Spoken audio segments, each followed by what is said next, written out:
जो यहाँ बोलने की बात है, मुझे बहुत ज़्यादा बोलने की अक्ल नहीं है और उसकी वजह यह है कि मैं किसी न किसी भाषण में ऐसी कोई गड़बड़ी कर देता हूँ कि जो कंट्रोवर्सी हो जाती है। भाषण करने के फौरन बाद मुझे फिक्र रहती है कि कहीं दिल्ली से कोई फ़ोन तो नहीं आ रहा है, लेकिन मैंने उसकी ज़्यादा परवाह नहीं की। मुझे जब माननीय प्रधानमंत्री जी ने कहा कि तुम कश्मीर, जब बुलाया उन्होंने मुझे और कहा कि कल जाके ओथ ले लो, कोई वजह थी जिस वजह से अगले ही दिन सुबह, मैं तो कपड़े भी नहीं लाया था पटना से, तो मैंने पूछा कि मैं तो बहुत आराम से हूँ बिहार में, आप मुझको क्यों भेज रहे हो? कहने तुम्हें पता नहीं है, किसी को भी भेजूंगा अपने सिस्टम के आदमी को तो हुर्रियत बगावत कर देगी। तुम चरण सिंह जी के साथ रहे हो, तुम वीपी सिंह के साथ रहे हो, तुम अलीगढ़ से एमपी रहे हो, तो तुम्हारी स्वीकार्यता है, तुम नमस्ते भी कर सकते हो और तुम आदावड़ जी भी कर सकते हो, इसलिए मैं तुम्हें भेज रहा हूं। फिर मैंने उनसे पूछा कि मैंडेट क्या है, क्या क्या करना है, तो उन्होंने कहा कि कोई राजनीति नहीं करनी, दो काम करने हैं। एक तो ये करना है कि आउटरीच करना है, लोगों के बीच में जाना है, और डेवलपमेंट करना है। आउटरीच मैंने जिस हिसाब से किया, आज मैं सेफली कह सकता हूं कि जब 377 हटाने की बात आई और मैंने अपने चीफ सेक्रेटरी को बताया शाम को कि कल 370 हटना है, तो उसने कहा कि साहब 1000 आदमी मारना पड़ेगा। मैं कहा क्यों? ने कहा कि यहाँ तो फारूक अब्दुल्ला के इलेक्शन के दिन 10 आदमी मरते हैं, यहाँ तो बुरहान वानी के मरने पे 120 आदमी मरते हैं, लोग चढ़ जाएंगे राजभवन में और मैं तो अपना सामान लेके यहीं आ रहा हूं। मैंने कहा कोई घबराने की जरूरत नहीं, मैंने 5 महीने यही किया है कि इन लोगों की भावनाओं को समझ के इनको ये समझाने की कोशिश की है कि 250 लड़के लेके दुनिया की 2 नंबर की फौज से लड़के तुम कुछ नहीं ले सकते हो। जो मिलना है वो बातचीत से मिलना है। लिहाजा इनमें एक सेंस ऑफ फैटीग मैंने पैदा कर दी है कि लड़ना निरर्थक है, और मैं श्योर हूं एक भी आदमी सड़क पे नहीं आएगा। और आप आश्चर्य करेंगे, 3-3 बार के चीफ मिनिस्टर जेल चले गए, कोई उनके छुड़ाने के लिए नारा लगाने नहीं आया। फिर वो डरे हुए थे कि मुझे बोले कि आपकी सिक्योरिटी से कश्मीर पुलिस को हटा के सीआरपी बीएसएफ कर दें। मैंने कहा अगर कश्मीर पुलिस मुझे मारेगी तो मेरे लिए सौभाग्य की बात होगी, मेरी कोई कश्मीर पुलिस मत हटाओ, क्योंकि मैंने जाते ही उनकी शहादत का जो उनको रुपया मिलता था वो दुगना कर दिया था, उनका हार्डशिप अलाउंस बढ़ा दिया था, और उनका एक शहीद हुआ था इंस्पेक्टर, उसके घर पे देश के होम मिनिस्टर को लेके गया था और उनके हाथ से उसके भाई को तत्काल नौकरी दिलवाई थी। तो मैंने कहा मैंने इनमें काम कर रखा है और मैं निश्चिंत हूं कि ये देश के साथ रहेंगे। और आपको ये जान के आश्चर्य होगा, ईद का महीना था, 370 हट चुकी थी, बहुत घबराहट थी क्या होगा। एक भी कश्मीर पुलिस के सिपाही ने ईद के लिए छुट्टी नहीं मांगी, सब लाइन में रहे और वहीं पे ईद मनाई। और मैं इसके लिए उनकी तारीफ करता हूं, अपनी नहीं उनकी करता हूं कि उन्होंने देश के साथ खड़े रहने का जज्बा दिखाया। और आज भी कश्मीर में एक सेंस ऑफ, जिसको कहते हैं ना, एक जहां भी दुनिया में ये बगावतें हुई हैं या इंसर्जेंसी हुई है, वहां एक सेंस ऑफ फैटीग आती है, थक जाते हैं लोग, यार छोड़ो कुछ नहीं होना है। उस तरह की चीज पैदा हो गई है और उसका अब हमको इस्तेमाल करना चाहिए। और अगर उसका इस्तेमाल करके हमने डेवलपमेंट किया कश्मीर का, यहाँ बहुत मंत्री रोज बयान दे देते हैं कि हम पीओके लेंगे, उनको ये पता नहीं है कि पीओके लेने के क्या क्या नतीजे हैं। पीओके में चीन का भी इंटरेस्ट है, उसकी सड़क है, पीओके लड़ाई से नहीं लिया जाएगा। मेरे पास मैंने बोला प्रेस में और कहा, आज भी कह रहा हूं कि पीओके लेने का एक ही तरीका है कि कश्मीर की इतनी तरक्की करो कि पीओके के लोग ये कहने लगे हम इनके साथ जाएंगे। और ये नामुमकिन काम नहीं है, मैंने इसको करके देखा। मैंने आउटरीच के नाम पे अपने सारे जो एडवाइजर्स थे उनको कह दिया कि हफ्ते में एक दिन सिर्फ शिकायतें सुनोगे। सब डीएम्स को कह दिया हफ्ते में एक दिन सिर्फ शिकायतें सुनोगे। सारे आईएएस लोगों को कहा कि 3 दिन गांव में जाओ, वहीं रहो। और एक मीटिंग तो ऐसी होती है जिसका फोटो है मेरे पास, जिसमें बुरहान वानी का बाप अध्यक्षता कर रहा है और वो जो दूसरा था एक बहुत मशहूर जो अभी मरा था, उसका बाप भी वहां मौजूद है। और उन्होंने कहा कि ये अफसर हमें मिलते नहीं थे श्रीनगर में, इनको हमारे घर पे भेज दिया, इससे अच्छी क्या बात है। लोगों ने ढोल बजा बजा के उनका, और मैं कोई गलत बात कह रहा हूं तो ये रंधावा जी बैठे हैं यहाँ, ये खड़े होकर मना कर सकते हैं कि ये गलत कहा है।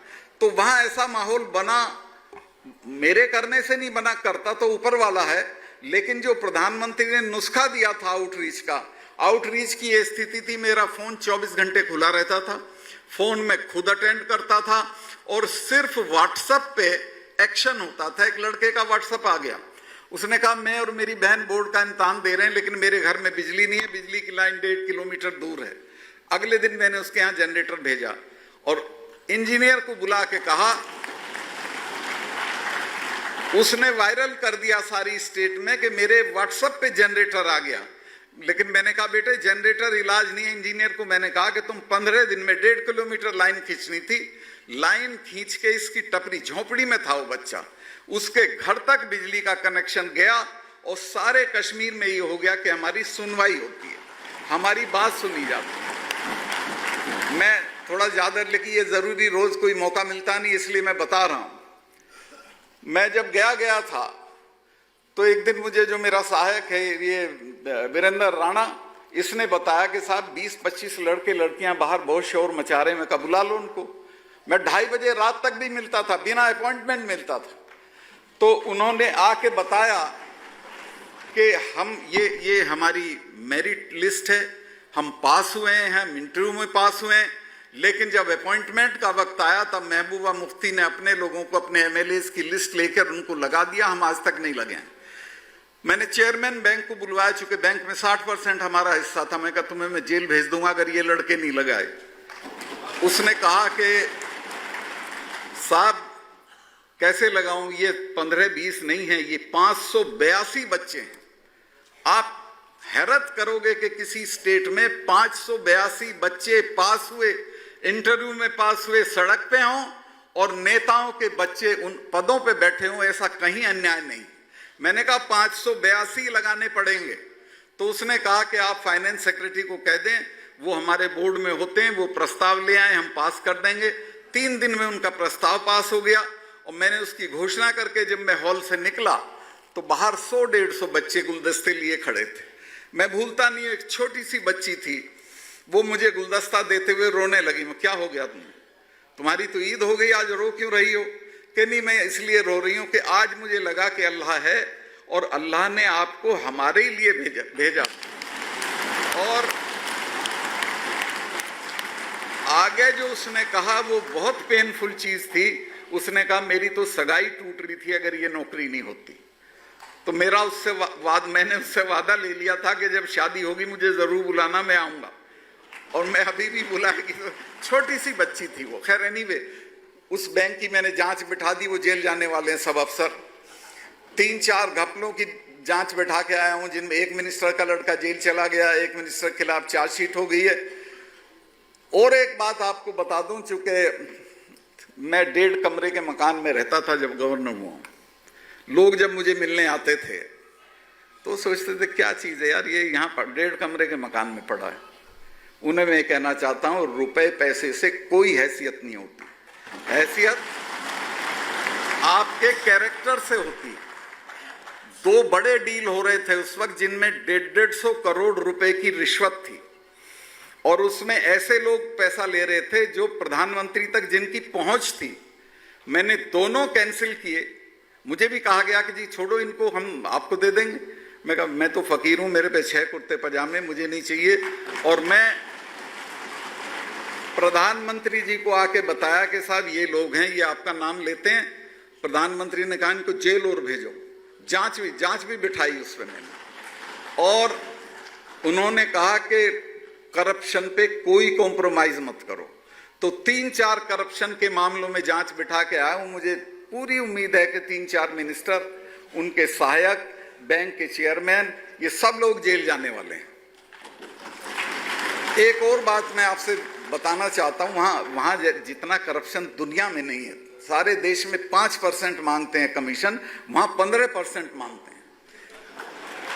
अमरनाथ की यात्रा पे, अमरनाथ की पहली पूजा गवर्नर करता है, जब मैं गया तो 1000 बच्चे थे जो टट्टू लेके आए हुए थे। स्वामी जी एक के बदन पे भी स्वेटर नहीं था।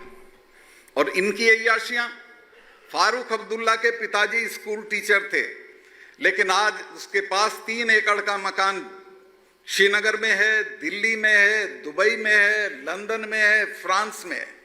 और कश्मीर का कोई बिजनेस हो, कालीन से लेके होटल तक, सब में उसकी हिस्सेदारी है। यहां से इतना रुपया कश्मीर में गया है जिसको सब नेताओं ने खाया है, जनता के पास वो रुपया पहुंचा ही नहीं है। अब प्रधानमंत्री जी ने एक बहादुरी का काम किया, लाल किले से घोषणा कर दी कि मैं सरपंचों के चुनाव कराऊंगा, रुपया सरपंचों के खाते में सीधे पहुंचेगा। अब उन्होंने तो कह दिया चुनाव तो मुझे कराने थे। अब वहां जब मैंने देखा कि कैसे होंगे, हुर्रियत ने कहा हम बायकाट करेंगे, फारूक ने कहा हम बायकाट करेंगे, महबूबा ने कहा हम बायकाट करेंगे, मैं दोनों के घर प्रोटोकॉल तोड़ के खुशामद करने गया कि नहीं, ये चुनाव हमारे लिए नहीं है, तुम्हारे लोगों के लिए, उन्हीं को डेवलपमेंट होना पैसा। लेकिन पाकिस्तान का प्रेशर था, नहीं माने। और टेररिस्ट ने कहा कि हम जो भी सरपंची का पर्चा दाखिल करके निकलेगा उसी को गोली मार देंगे। ईश्वर ने ऐसी इज्जत रखी और हमारी सिक्योरिटी फोर्सेस का इतना बढ़िया अलाइनमेंट था कि 4000 लोग चुने गए, एक चिड़िया की कैजुअलिटी नहीं हुई, सारे लोग उसमें चुने गए। फिर लोकसभा का चुनाव हुआ जिसमें फारूक अब्दुल्ला के चुनाव में श्रीनगर में 9 लोग मर गए थे, एक आदमी की कैजुअलिटी नहीं हुई। भगवान ने सब अच्छे से उतारा और हमारे प्रधानमंत्री का यश बढ़ा। वो जो सलाउद्दीन है, कश्मीर का जो पार रहता है पाकिस्तान में, उसने कहा कश्मीर के टेररिस्ट से कि भाई मेरी नाक कटवा दी, मेरी कोई सलाम नहीं ले रहा है पाकिस्तान में, तुमने इतना बड़ा चुनाव हो गया और कोई आदमी नहीं मारा है। तो खैर वो तो जो हुआ सो हुआ। अब मैं कुल मिला के कहना चाहता हूं कि 377 हट सकता है, ये मैं भी नहीं सोचता था। और मैं भी ये सोचता था कि पता नहीं कितना बड़ा उपद्रव होगा, लेकिन ईश्वर की कृपा से आज वो इतिहास हो गया, हट गया। हमारे प्रधानमंत्री का, हमारे देश का यश बढ़ गया। हमारे होम मिनिस्टर ने, जिस राज्यसभा में हमारी मेजॉरिटी भी नहीं थी, उसमें भी उसको 2/3 से पास करा दिया। और आज वहाँ सब कुछ अमन व अमान है, लोग खुश हैं। मैं इस बात को यहीं ख़त्म करके आपके पास आना चाहता हूँ।